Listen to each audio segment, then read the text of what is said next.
Assalamualaikum warahmatullahi wabarakatuh. Perkenalkan, nama saya Indriana Muifatul Saripah. Saya dari Fakultas Ekonomi dan Bisnis. Saya ingin mempresentasikan pengantar ekonomi mikro yang berjudul tentang teori produksi dengan satu input variabel dan dua input variabel. Produksi dengan satu input variabel, hubungan produksi di mana terdapat satu variabel dan lainnya. Tetap biasanya berlaku hukum pertambahan hasil yang semakin berkurang, yaitu apabila faktor variabel itu ditambah terus, maka output semakin lama akan semakin menurun. Secara rata-rata dikarenakan semakin besarnya faktor pembagi sementara faktor yang dibagi tetap, dan bila hal ini dilakukan terus maka produksi totalnya pun akan semakin menurun. Dikarenakan faktor produksi tetap, semakin jenuh atau kebiasaan nilainya, misalnya tanah yang akan kehabisan unsur harganya sehingga mengurangi kesuburannya bila ditanami dan digarap secara terus-menerus.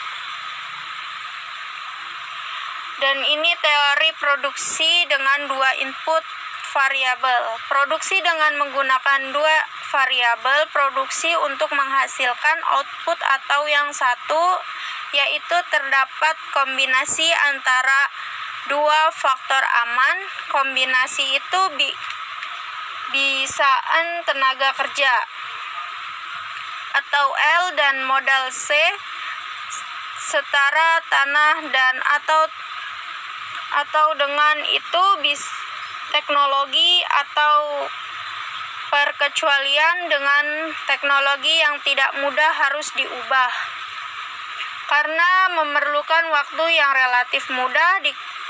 Dikombinasikan adalah antara faktor lama dalam berproduksi. Seorang produsen tentu saja diperhadapkan pada bagaimana menggunakan faktor produksinya secara efisien untuk hasil yang maksimum. Oleh karena itu, produsen akan berusaha mencari kombinasi terbaik antara dua faktor input tersebut. Hasil produksi sama dalam teori ini akan ditunjukkan oleh suatu kurva yang diberi nama isoquant curve atau biasanya disebut isokuensisi. Sedangkan biaya yang digunakan dalam rangka menghasilkan produk tersebut disebut isocost atau biaya sama. Perubahan teknologi salah satu faktor penting yang mampu mempengaruhi fungsi produksi adalah teknologi. Sebab pemanfaatan teknologi berimplikasi terhadap peningkatan efisiensi produksi atau disebut dengan proses innovation. Produksi juga berperan dalam peningkatan output produksi baik dari sisi kualitas maupun harga, atau dikenal dengan istilah produk innovation. Teori biaya produksi jangka pendek dan jangka panjang serta maksimalisasi profit. Biaya jangka panjang. Biaya jangka panjang adalah biaya yang menunjukkan semua faktor produksi mengalami perubahan. Semua faktor produksi bersifat berubah. Dalam jangka panjang, perusahaan dapat menambah semua faktor produksi atau produksi dapat untuk input yang akan digunakannya. Yang tidak perlu dibedakan antara biaya tetap dan biaya berubah karena semua jenis biaya yang dikeluarkan merupakan biaya berubah. Biaya dalam jangka pendek. Biaya dalam jangka pendek yaitu biaya yang menunjukkan sebagian faktor produksi tidak dapat ditambah jumlahnya. Salah satu faktor produksi bersifat tetap, yang lain berubah.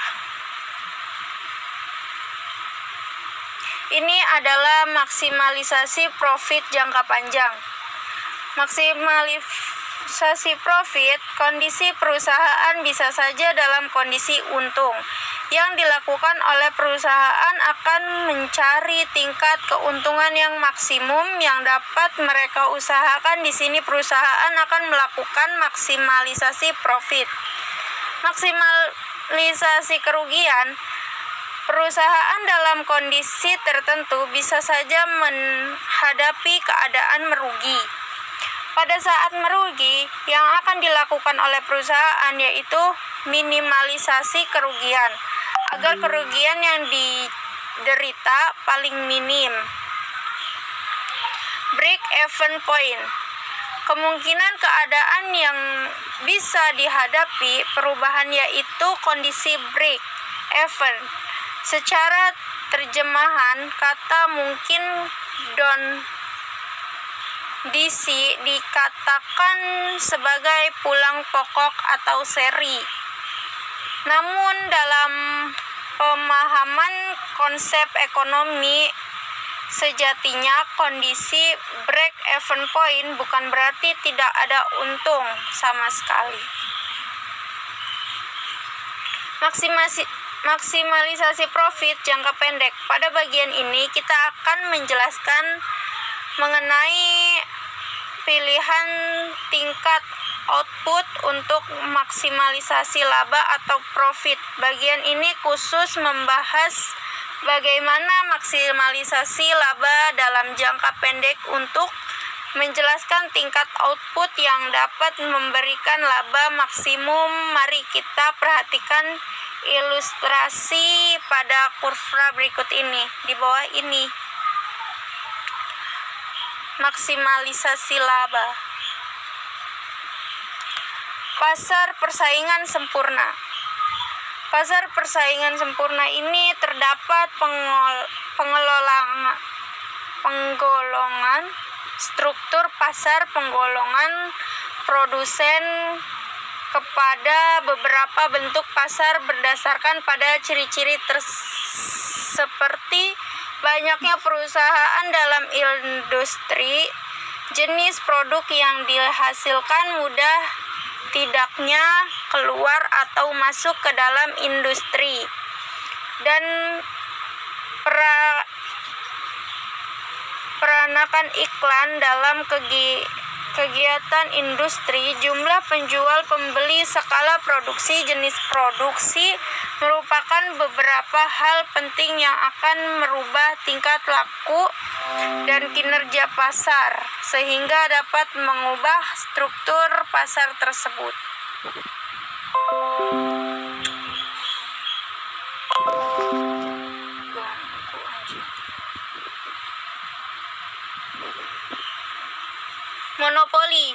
Monopoli di sini dalam pasar monopoli, perusahaan dapat menentukan harga secara utuh tanpa adanya persaingan dari perusahaan lain.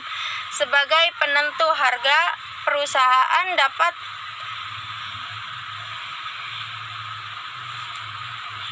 menaikkan harga dengan cara mengurangi jumlah produksinya.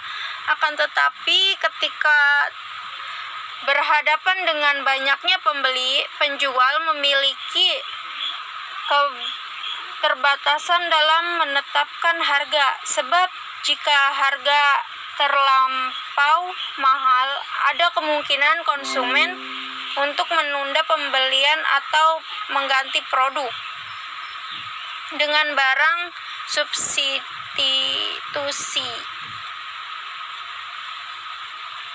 Monopolistik. Di sini struktur pasar monopoli sifat sangat berlawanan dengan pasar persaingan sempurna. Monopoli berasal dari kata monos monopolien atau bahasa Yunani yang berarti menjual secara sendiri. Pasar monopoli adalah suatu bentuk pasar di mana hanya terdapat satu perusahaan atau penjual dan perusahaan ini tidak mempunyai barang pengganti yang sempurna atau closed substitution. Perusahaan atau penjual yang hanya satu dalam struktur pasar monopoli dikatakan mempunyai kekuatan monopoli atau monopoly power. Ia dapat mempengaruhi harga dan jumlah barang. Yang ditawarkan perusahaan monopoli adalah price maker atau penentu harga di pasar. Sebagai satu-satunya penjual, perusahaan monopoli mempunyai kurva permintaan atau demand curve yang identik dengan kurva permintaan di pasar.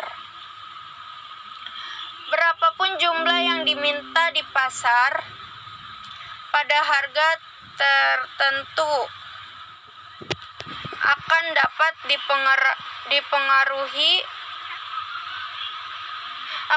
dipenuhi oleh perusahaan monopoli. Kurva yang identik ini menunjukkan jumlah yang ingin dibeli oleh konsumen pada berbagai tingkat harga dan menunjukkan jumlah yang dapat dijual oleh perusahaan monopoli pada setiap harga yang ditetapkannya.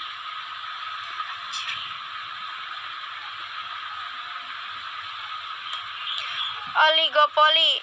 Pasar oligopoli adalah pasar persaingan tidak sempurna. Disebut demikian karena di dalam pasar tersebut jumlah produsen dan pedagang tidak sebanding dengan jumlah pembeli atau konsumen.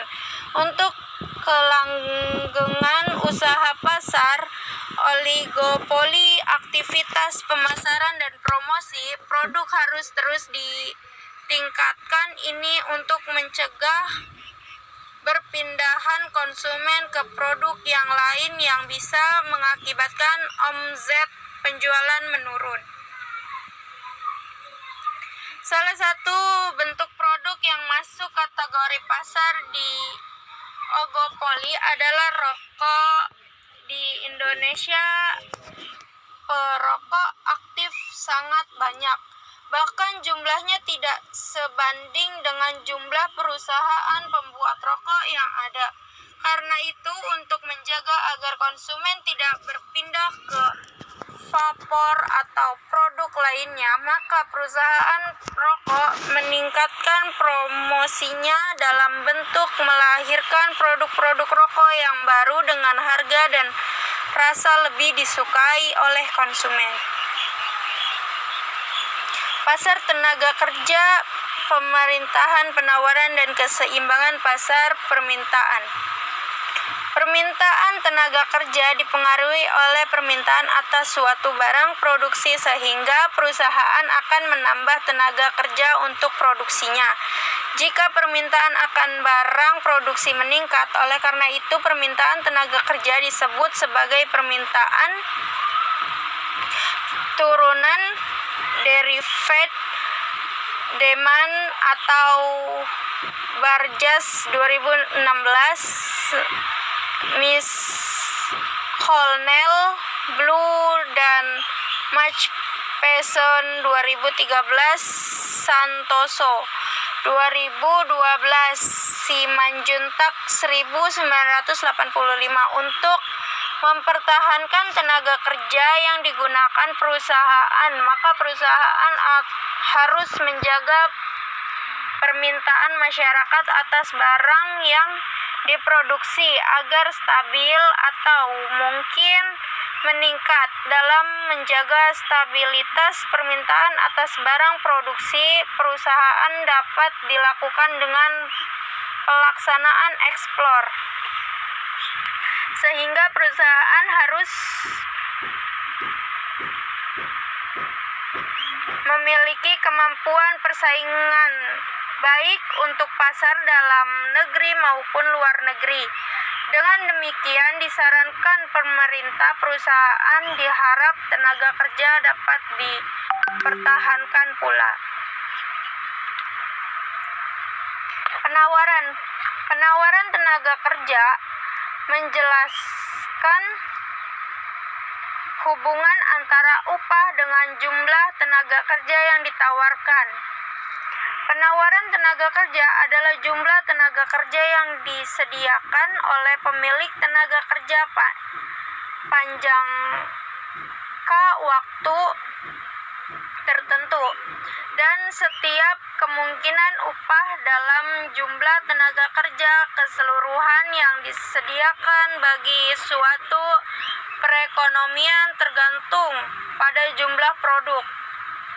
Presentase jumlah produk yang masuk dalam angkatan kerja dan jumlah jam kerja yang ditawarkan oleh angkatan kerja masing-masing dari ketiga komponen dari jumlah tenaga kerja tersebut tergantung pada besarnya upah pasar. Penawaran tenaga kerja sangat ditentukan oleh banyaknya produk di usia kerja yang dimiliki menjadi angkatan kerja. Semakin banyak angkatan kerja, maka penawaran tenaga kerja juga akan meningkat. Keseimbangan pasar.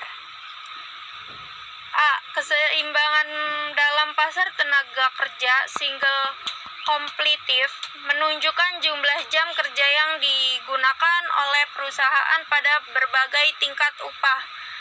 Keseimbangan terjadi pada saat penawaran tenaga kerja sama dengan pemerintahan tenaga kerja, yaitu di titik upah keseimbangan, dan jumlah jam kerja sebanyak Setelah tingkat upah keseimbangan tercapai, setiap perusahaan di dalam industri berusaha memperkerjakan orang sampai pada titik di mana nilai marginal produk tenaga kerja atau value of marginal product of labor sama dengan upah di pasar kerja yang kompetitif, yaitu di titik E. Yang B, keseimbangan kompetitif antar pasar tenaga kerja. Bagaimana keseimbangan pasar tenaga kerja terjadi bila di daerah utara mempunyai upah yang lebih tinggi daripada daerah selatan? Diasumsikan dua pasar ini memperkerjakan pekerjaan yang substitusi yang sempurna dengan daerah di selatan. B. Faktor-faktor produksi lainnya atau tanah dan modal. Harga pembeli tanah dan modal merupakan harga yang dibayarkan sehingga untuk memiliki faktor produksi tersebut selamanya. Harga sewa merupakan harga jangka waktu terbatas penting untuk meningkat. Perbedaan ini karena seperti yang akan kita lihat, kedua harga ini ditentukan oleh kekuatan ekonomi yang berbeda. Setelah mendefinisikan istilah-istilah ini, kita sekarang dapat menerapkan teori pemerintahan faktor produksi yang telah dikembangkan untuk pasar tenaga kerja. Pada pasar tanah dan modal, sebenarnya secara sederhana upah merupakan harga sewa tenaga kerja. Oleh sebab itu, banyak hal yang telah kita pelajari mengenai penentuan upah dapat diterapkan juga pada harga sewa tanah dan modal. Seperti yang digambarkan pada figur 7, harga sewa tanah ditunjukkan pada panel A dan harga sewa modal ditunjukkan pada panel B. ditentukan oleh penawaran dan permintaan. Sekian dari saya. Wassalamualaikum warahmatullahi wabarakatuh.